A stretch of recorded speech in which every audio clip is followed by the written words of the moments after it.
মাশাআল্লাহ, এরকম মজাদার সাসলিক খুব সহজে বানাতে পারবেন। রমজানে এই সাসলিক না থাকা মানে কিছুই নাই। চিকেন সাসলিক বানানোর জন্য আমি নিয়ে নিলাম এখানে 1 পিস চিকেন। এটা 300 গ্রাম আছে আমার কাছে চিকেন। এটা বলের চিকেন নিতে হবে। সাইডের যে মলাটা আছে এটা আমরা ফেলে দিব, এটা আমাদের ওয়েস্টেজ, এটা দরকার নেই। তো তারপরে আমাদের খেয়াল রাখতে হবে এখানে একটা হাড্ডি থাকে, হাড্ডিটাকে জাস্ট এভাবে টান দিয়ে একটু মাথাটা ধরে কেটে নিতে হবে। এই যে দেখুন, এই যে এই হাড্ডিটা ফেলে দিতে হবে, না হলে আপনার যখনই কামড় দিবেন হাড্ডিটা আমার মুখে লেগে যাবে।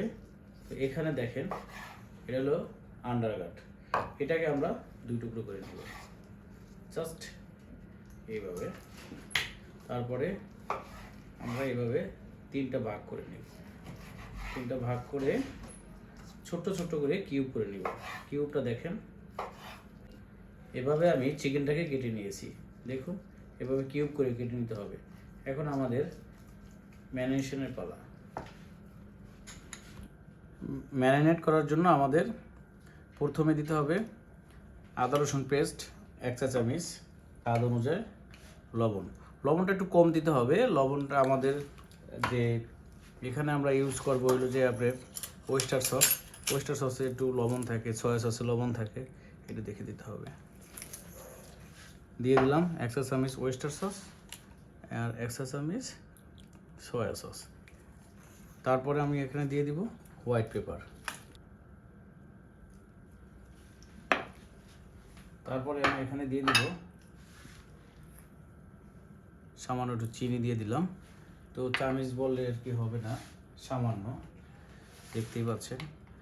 আর আমি আধা চা চামচ দিয়ে দিলাম লাল মরিচ। আপনারা চাইলে না দিলেও পারেন, বাচ্চা থাকলে না দিবেন। এখানে দিতে আরেকটা জিনিস আমাদের দেওয়াই লাগবে, সেটা হলো যে ইয়েলো মাস্টার পেস্ট। এটা দিয়ে আমরা সুন্দর করে এখন ম্যারিনেট করে নিব। এভাবে ম্যারিনেট করে আমাদের রাখতে হবে 20 মিনিট।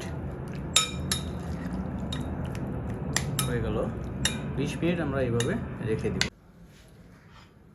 সাসলিকের জন্য আমাদের লাগবে ক্যাপসিকাম, পেঁয়াজ, টমেটো। পেঁয়াজটাকে আমি দেখেন এভাবে কেটে নিয়েছি। ক্যাপসিকামটাও আমরা কিউব করে কেটে নিব, এই যে এইভাবে আমি কেটে নিয়েছি। টমেটোটাও সেম, ঠিক আছে। এখন আমাদের সবগুলো একসাথে সিরিয়াল অনুযায়ী কাটতে হবে। ফার্স্টে আমি এখানে একটা পেঁয়াজ দিয়ে দিলাম। পেঁয়াজটাকে আপনারা সাবধানে কাটবেন, হাতে ঢুকে পারে, এটা হলো অনেক সূচলো থাকে। তো এইভাবে প্রথমে একটা পেঁয়াজ দিলাম, তারপরে দিয়ে দিব একটা চিকেন, তারপর দিয়ে দিলাম একটা টমেটো, আবার দিয়ে দিব একটা চিকেন, তারপরে আবার দিয়ে দিব একটা ক্যাপসিকাম, তারপর আবার দিব একটা চিকেন।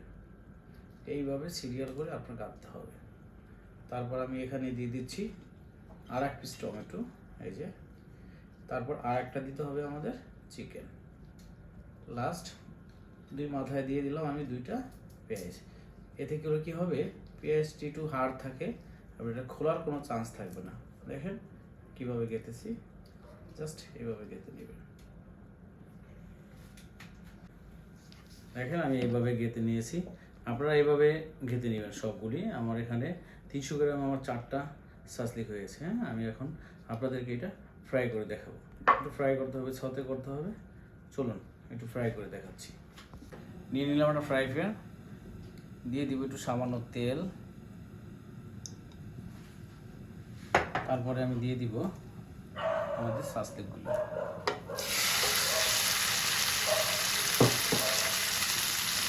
মিডিয়াম হিটে আস্তে আস্তে উল্টায় করতে হবে চারদিক।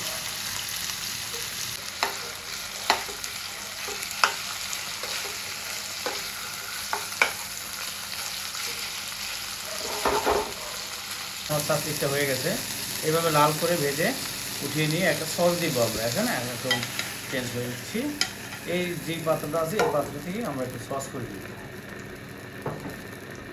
এখন আমি একটা সস করে নিব, তার জন্য আমাকে নিতে হবে সামান্য একটু তৈরি, সাথে দিয়ে দিব একটু গার্লিক কুচি, রসুন কুচিটা দিয়ে একটু নাড়া দিতে হবে।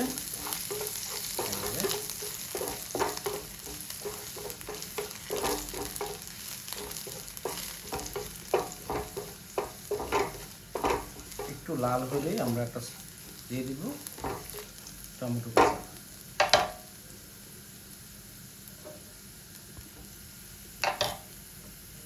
হ্যাঁ, দেখেন কালিটা এরকম হয়ে গেলে আমরা দিয়ে দিব চিলি সস। পুরোটা সামান্য কমায় নেবেন, তারপর দিয়ে দিব আমরা একটু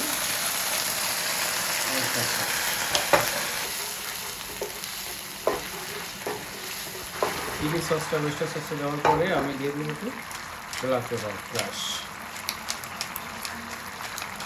এটা আপনার না থাকলে সমস্যা নাই, ব্ল্যাক পেপারটা আমার খুবই পছন্দ, গ্রামটা আমার খুব ভালো লাগে, তার জন্য আমি ওকে দিয়ে দিচ্ছি। একটু নাড়া দিয়ে আমি আমার সসটা দিয়ে দিলাম। এখন এটা ভালোভাবে এই চিংড়িকে সসটার সাথে নিতে হবে। এখন কি সুন্দর সাসলিকটা হয়ে গেছে, আমাদের সাসলিক একদম রেডি।